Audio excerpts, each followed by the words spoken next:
할렐루야. 오늘 여호와 하나님께서 택하시고 두 번째 시간입니다. 오늘 함께 나눌 말씀은 신명기 12장 5절에서 6절 말씀입니다. 우리 다 같이 한번 한 목소리 합독합니다. 시작.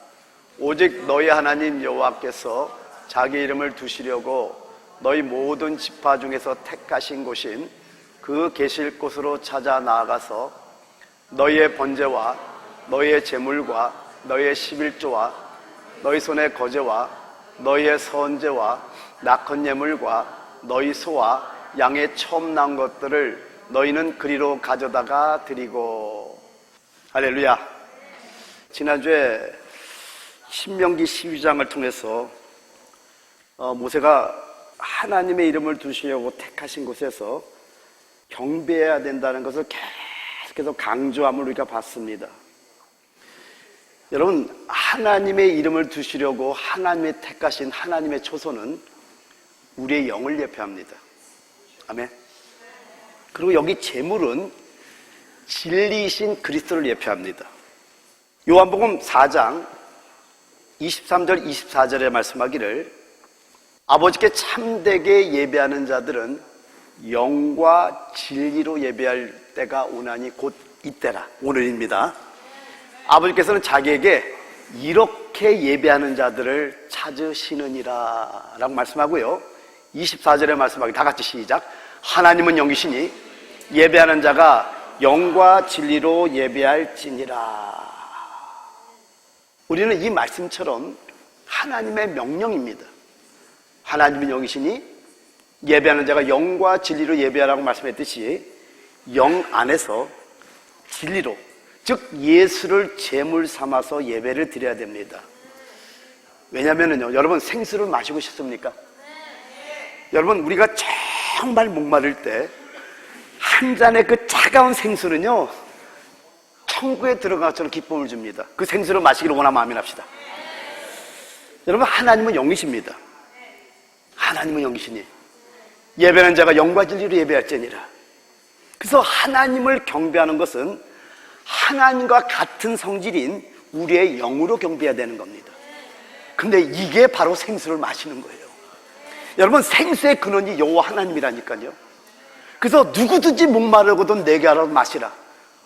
나를 믿는 자는 그 배에서 생수의 강이 난다고 했듯이 왜 우리가 영 안에서 드려야 되냐? 하나님께서 저렇게 명령할 때 명령을 사실은 우리를 위해서 명령해 주는 거예요.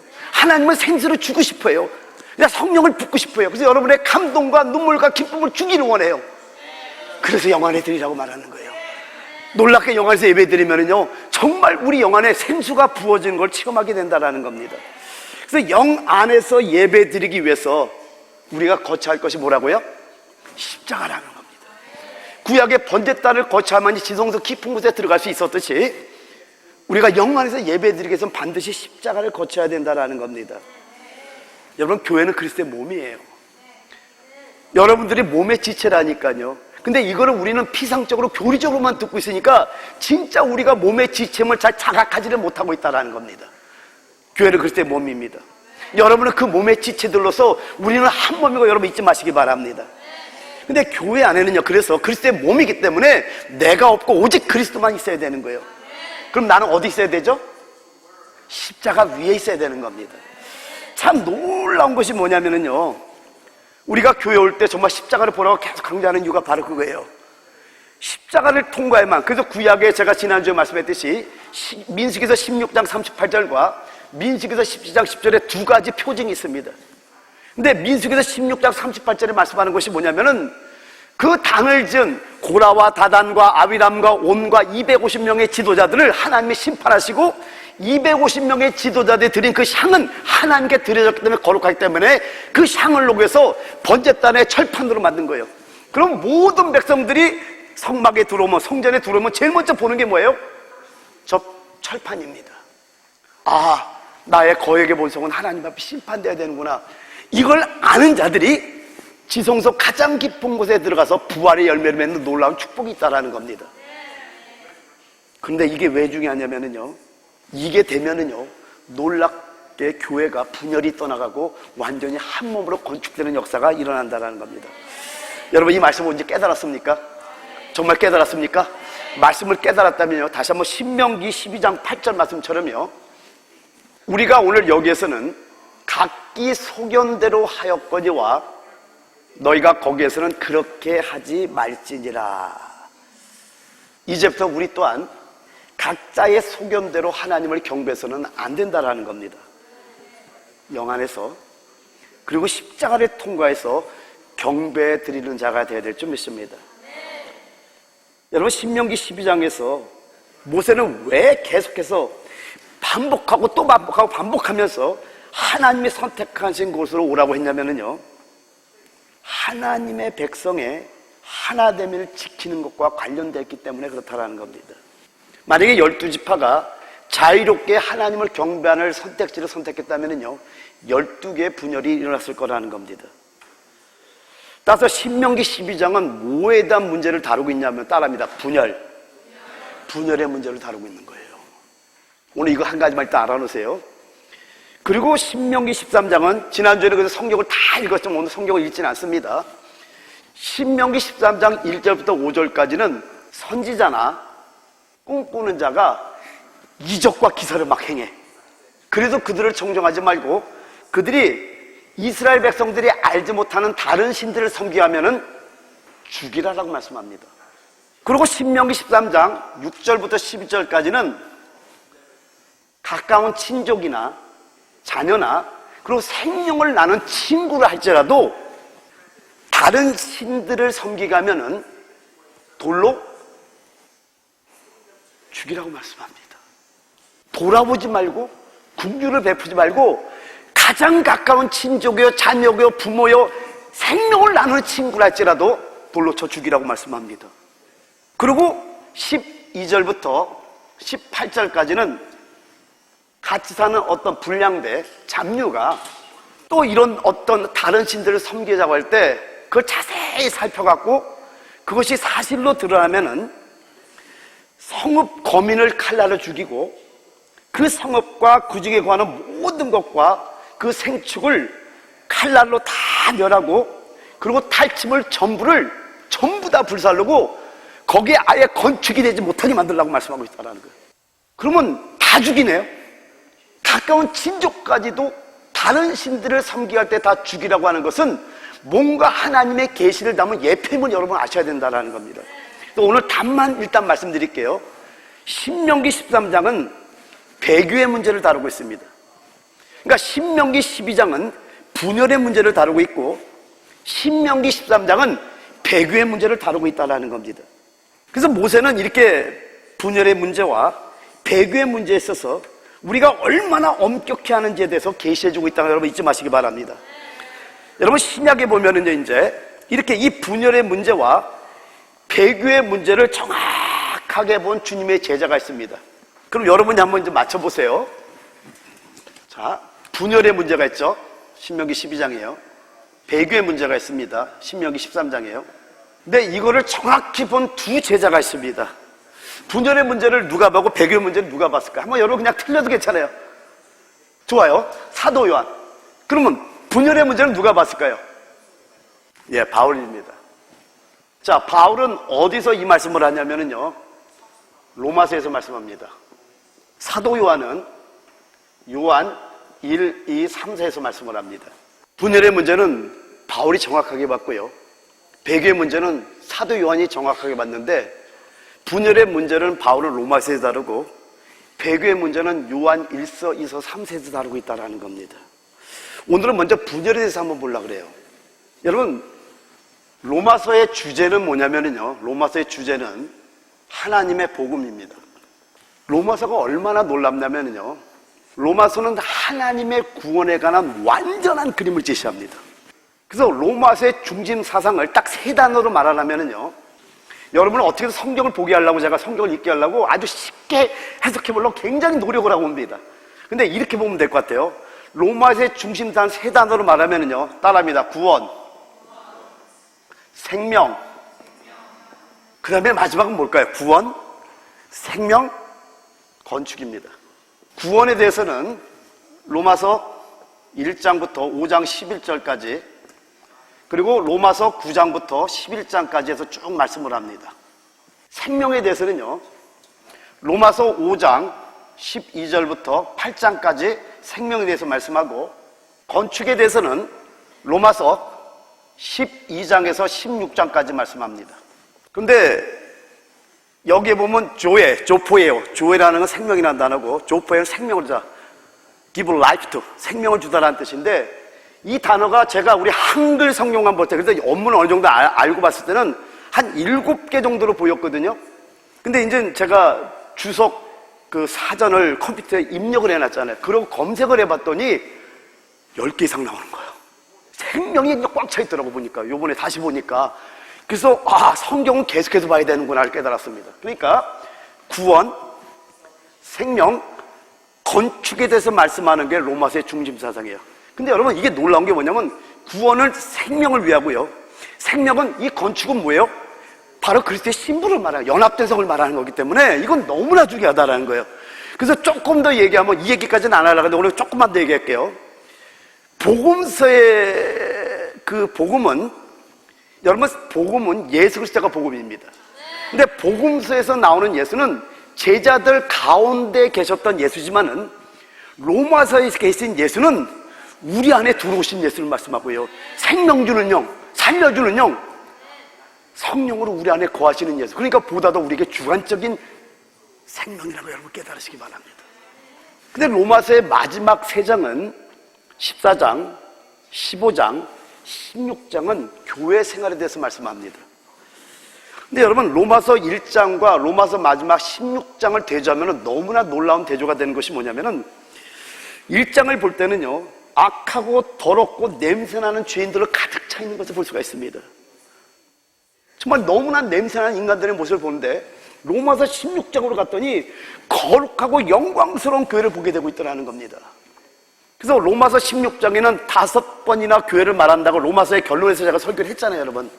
로마서 16장 1절, 4절, 5절, 16절, 23절에 교회가 5번이나 나온다니까요. 이거 다 설교했던 거니까 여러분 그 설교를 찾아 들으시기 바랍니다. 어쨌든 그러면 어떻게 이렇게 형편없고 냄새나는 죄인들이 영광스러운 교회가 될까요?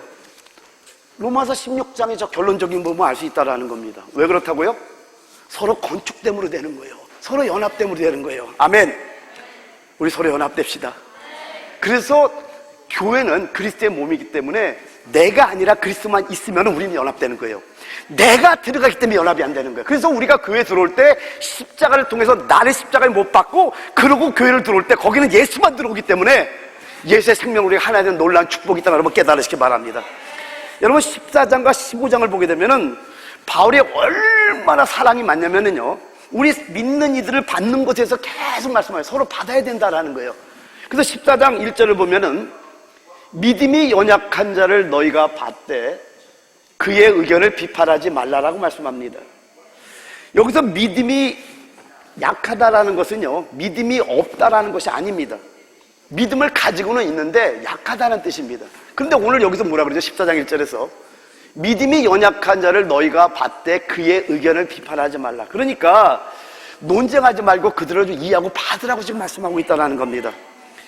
그리고 2절 3절에 보면은요, 어떤 사람은 모든 것을 먹을 만한 믿음이 있고 믿음이 연약한 자는 채소만 먹느니라. 먹는 자는 먹지 않는 자를 업신여기지 말고 먹지 않는 자는 먹는 자를 비판하지 말라. 이는 하나님의 그를 받으셨습니다 라고 말씀합니다. 그리고 5절에 말씀하기를, 어떤 사람은 이 날을 전날보다 낮게 여기고 어떤 사람은 모든 날을 같게 여기나니 각각 자기 마음으로 확정할지니라 라고 말씀합니다. 지금 믿음이 연약한 자는 채소만 먹는다고 말씀합니다. 그리고 이 날을 전날보다 낮게 여긴다고 해요. 어떤 논리냐면 이렇게 얘기하면 여러분이 쉽겠네요. 주일은 거룩하기 때문에 주일을 지켜야 된다. 이게 어떤 날을 낮게 여기는 겁니다. 근데 장성한 자들은 모든 날이 다 주의 날입니다. 여러분 믿습니까? 그러니까 오늘만 주의 날이 아니라, 오늘만 주일이 아니라 모든 날들이 주의 날이라는 걸 믿는 거예요. 그러니까 믿음이 강한 자는 모든 것을 먹는다라는 건 또 어떤 말이냐면 이런 겁니다. 그 당시에 시장에 팔리는 음식들은 우상에게 드려졌던 음식들이에요. 근데 이방인이, 불신자가 영접해서 식사를 할 때 묻지 말고 사도 바울은 먹으라고 말합니다. 왜요? Idol is nothing. 우상은 아무것도 아니란 걸 알기 때문에 그래요. 그런데 믿음이 연약한 자가, 믿음이 좋은 어떤 성도가 우상의 제물을 먹는데 보니까 이 사람 아직 믿음이 안 되는 거야. 채소만 먹는 믿음이 있는 거예요. 그런데 저분이 세상에 우상의 제물을 먹네라는 걸 알았다면은요, 그 연약한 자로 해서 사랑으로 먹어서는 안 된다라는 거예요. 이게 믿음이 강한 자의 모습이라는 거. 아멘. 그러니까 믿음이 있는 사람은, 강한 자는 믿음이 없는 사람 업신여기서는 안 되고, 또 믿음이 없는 자는 믿음이 강한 자를 비판하지도 말아야 된다라는 거예요. 왜? 둘 다 하나님이 받으셨기 때문이라고 말씀합니다. 그래서 14장 3절 다시 한번 읽어보면은요, 먹는 자는 먹지 않는 자를 업신여기지 말고 먹지 않는 자는 먹는 자를 비판하지 말라. 이는 하나님이 그를 받으셨습니다 라고 말씀하고 있다는 겁니다. 심지어는요, 로마서 14장 10절에 이렇게 말씀합니다. 내가 어찌하여 내 형제를 비판하느냐, 어찌하여 내 형제를 업신여기느냐. 우리가 다 하나님의 심판대 앞에 서리라. 여러분, 믿음이 연약한 자든 믿음이 강한 자든 다 하나님의 심판대에 서게 됐습니다. 그래서 믿음이 강한 자는 믿음이 연약한 자를 업신여기서는 안 돼. 그들을 다 받을 줄 알아야 돼요. 그리고 믿음이 연약한 자를 함부로 남을 비판해서도 안 된다고 성경은 말씀하고 있답니다. 왜요? 다 하나님의 심판대 설 날이 오기 때문에 그렇다라는 겁니다. 그리고 14장 13절에서 15절을 보게 되면요, 그런즉 우리가 다시는 서로 비판하지 말고 도리어 부딪힐 것이나 거칠 것을 형제 앞에 두지 아니하도록 주의하라. 내가 주 예수 안에서 알고 확신하느니 무엇이든지 스스로 속된 것이 없으되 다만 속되게 여기는 그 사람에게는 속되니라. 만일 음식으로 말미암아 내 형제가 근심하게 되면 이는 내가 사랑으로 행하지 아니함이라. 그리스도께서 대신하여 죽으신 형제를 내 음식으로 망하게 하지 말라. 그러니까 사도 바울은 어느 정도로 이 형제들을 관심했냐면요, 형제들이 실족하면 아예 안 먹겠다라는 거예요. 생명이 있고 사랑이 있다 보니까 자기의 믿음, 모든 걸 먹어도 된다는 걸 알지만은 형제들이 실족하면은 그 음식까지도 먹지 않을 수 있는 믿음을 보이겠다, 여러분 아셔야 된다라는 겁니다. 그리고 15장으로 넘어와서요, 15장 1절 2절을 보게 되면은 믿음이 강한 우리는 마땅히 믿음이 약한 자의 약점을 당당하고 자기를 기쁘게 하지 아니할 것이라고 말씀합니다. 여러분, 우리는 믿음이 약한 자의 약점을 감당해야 돼요. 담당해야 돼요. 여러분, 이건 어떠냐면 이겁니다. 저는 우리 교회가 좀 이랬으면 좋겠어요. 우리에게는 강점과 약점이 있습니다. 약점은 서로 보완해 주는 거예요. 장점은 밀어주는 거예요. 그냥 장점까지 끌어내지 말고 장점은 막 밀어주는 거예요. 여러분, 단점은요 덮어주는 거예요. 이렇게 여러분, 믿음이 강한 우리는 마땅히 연약한 자의 그 약점을 담당해 주는 거예요. 그리고 격려해 주고 그냥 업신여기지 말고 잘하는 걸 계속 격려하면 올라온다니까요. 그리고 자기를 기쁘게 아니할 것이라고 말씀하잖아요. 그리고 2절에 말씀하기를 우리 각 사람이 이웃을 기쁘게 하되 선을 이루고 덕을 세우도록 할지라. 얼마나 여러분 관용이 많고 사랑이 많습니까? 그리고 15장 7절에도 말씀하기를요, 그러므로 그리스도께서 우리를 받아 하나님께 영광을 돌리심과 같이 너희도 서로를 받아. 그리스도께서 우리를 받아주신 것처럼 서로를 좀 받아주래요. 근데 요 표현을 하잖아요. 그리스도께서 우리를 받아 하나님께 영광을 돌리신 것 같이. 그럼 우리가 서로 받아주면 뭐 한다는 거야? 하나님께 영광을 돌린다라는 거예요. 그래서 여러분, 우리 재직훈련 때 정말 웃으면서 기쁨을 하는 게 너무나 행복해요. 왜? 재직훈련 그게 강의가 좀 딱딱한 강의거든요. 근데 여러분이 서로를 받아주니까 은혜가 되잖아요. 할렐루야. 그런 우리가 되기를 원합니다. 여러분, 채소를 먹든 고기를 먹든 특정한 날들을 지키든 모든 날들을 똑같이 여기든 모든 성도들을 그리스도께서 우리를 받으신 것처럼 받아야 됨을 말씀하고 있다는 겁니다.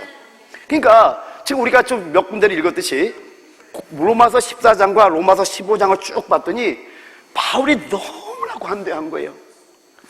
마음이 얼마나 넓습니까?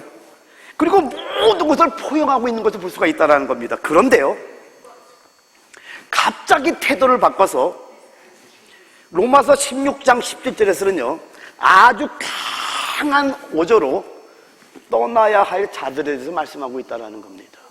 이렇게 사랑과 관용과 넓은 마음으로 다 받고 품으라고 하던 사도 바울이 갑자기 어조를 바꿉니다.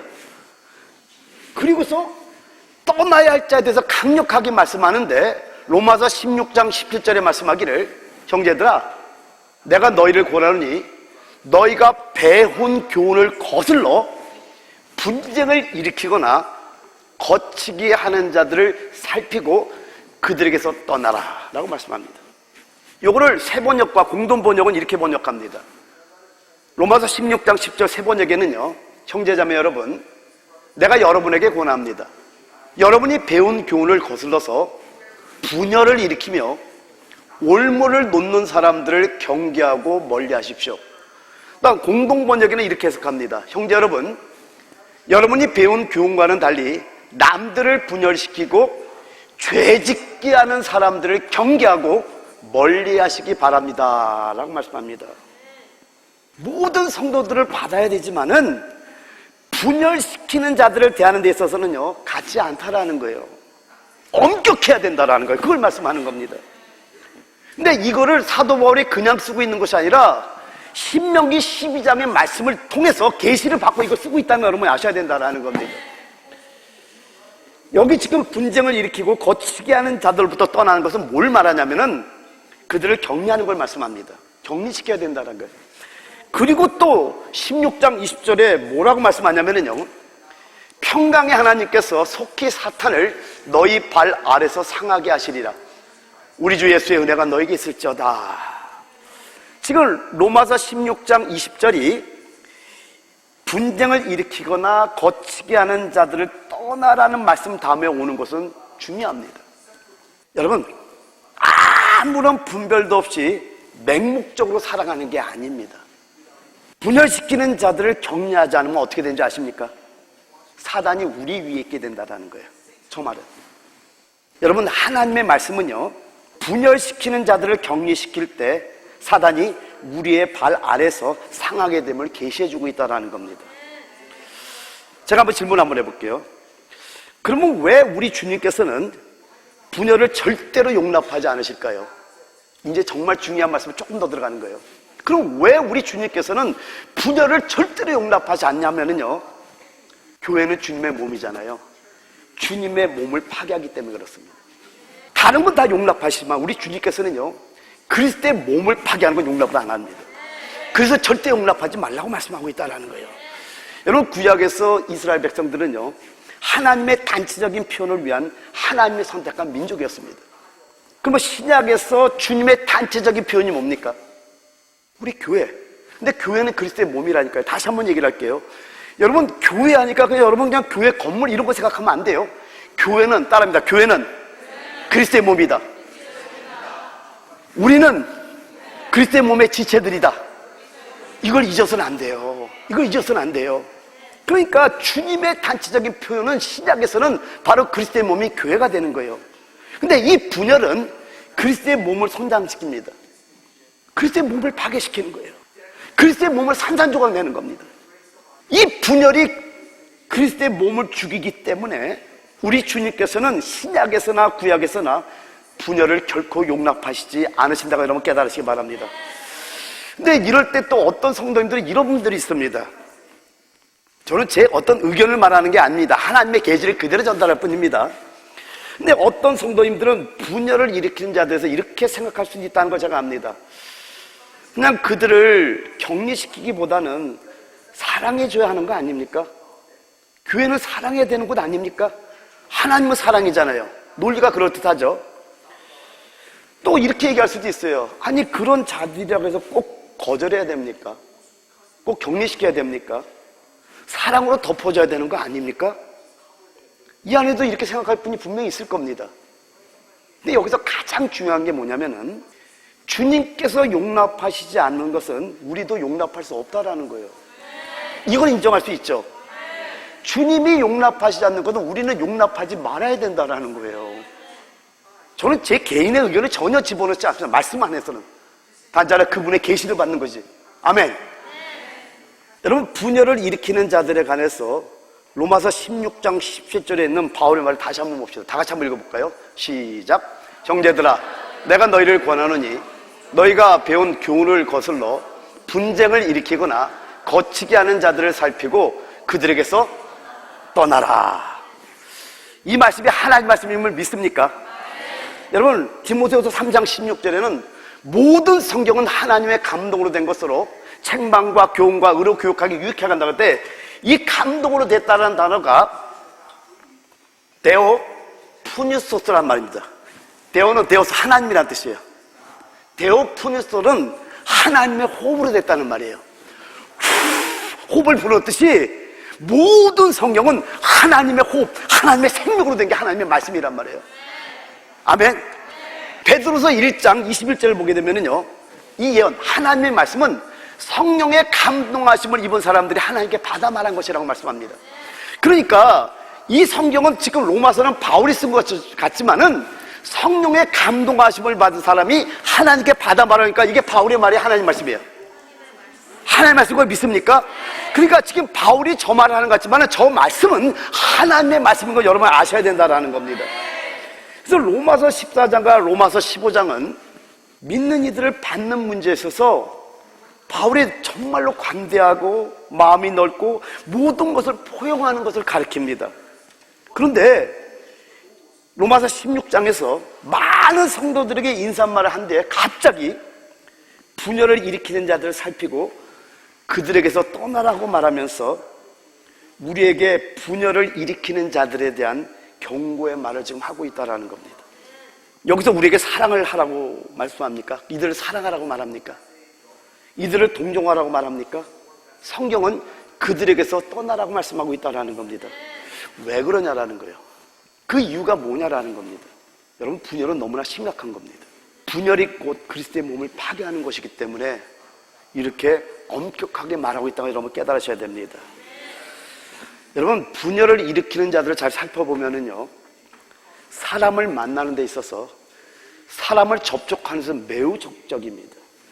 잠언서 11장 13절에 말씀하기를 두루 다니며 한담하는 자는 남의 비밀을 누설하나 마음이 신실한 자는 그런 것을 숨기느니라.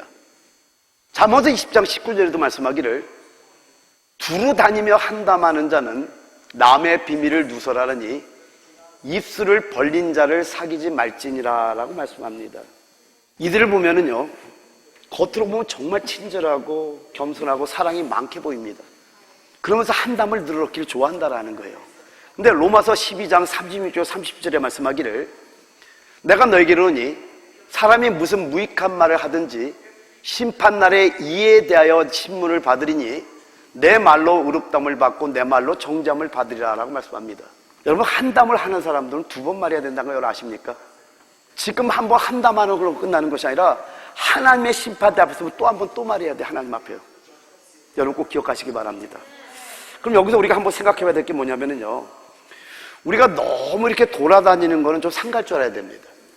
그리고 여러분 스스로 여러분이 어떤 말을 하고 있는지를 좀 점검해 보셔야 됩니다. 저는 우리 성도들은 그러지 않으려고 저는 믿습니다. 여러분이 생명을 전달하는 거, 영혼을 사랑하기 위해서 다니는 거, 그건 막을 사람이 없어요. 근데 오늘 잠언서에서 말씀하는 거 두 가지를 같이 한번 읽어봅시다. 11장 13절 시작. 두루 다니며 한담하는 자는 남의 비밀을 누설하나 마음이 신실한 자는 그런 것을 숨기느니라. 잠언서 20장 19절 시작. 두루 다니며 한담하는 자는 남의 비밀을 누설하나니 입술을 벌린 자를 사귀지 말지니라. 그래서 여러분, 교회 입구에 왜 십자가가 있냐면은 십자가에서 여러분의 모든 걸 다 십자가에 올려놓고 끝내고 예수만이 들어오게 만드셔야 돼요. 그래서 우리 교회는 소극적인 말이 없어져야 돼요. 남을 비방하는 말이 없어져야 돼요. 남을 험담하는 말이 없어져야 됩니다. 할렐루야.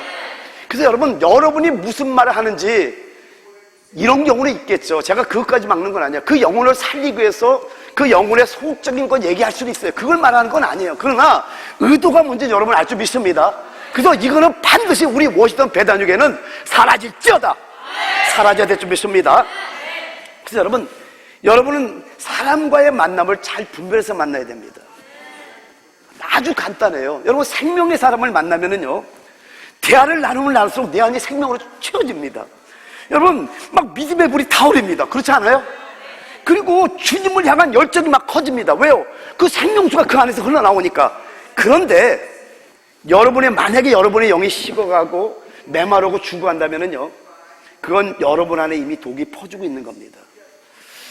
근데 여러분들이 정말 연약한 자를 담당해주고 그의 연약함을 막 위로하면서 세워줄 때 그 보는 사람도 행복합니다.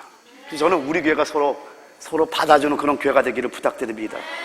근데 조금 더 조심해야 될 것은 민수기서 16장 1절 2절을 보게 되면요, 레이의 증손 고앗의 손자 이스라엘의 아들 고라와 루벤 자손 엘리압의 아들 다단과 아비란과 벨렛의 아들 온이 당을 짓고 이스라엘 자손 총회에서 택함을 받은 자 곧 회중 가운데에서 이름 있는 지휘관 250명과 함께 일어나서 모세를 거스르니라.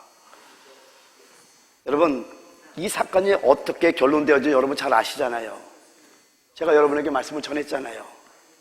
하나님이 이들을 어떻게 심판하는지 여러분 잘 아시잖아요. 그 다음에 여러분 한번 깊이 생각해 봐야 됩니다. 유다서에 말씀하기를요, 유다서 1장 19절에 보면 개역성경이 이렇게 말씀합니다. 이 사람들은 당을 짓는 자며 육에 속한 자며 성령은 없는 자니라.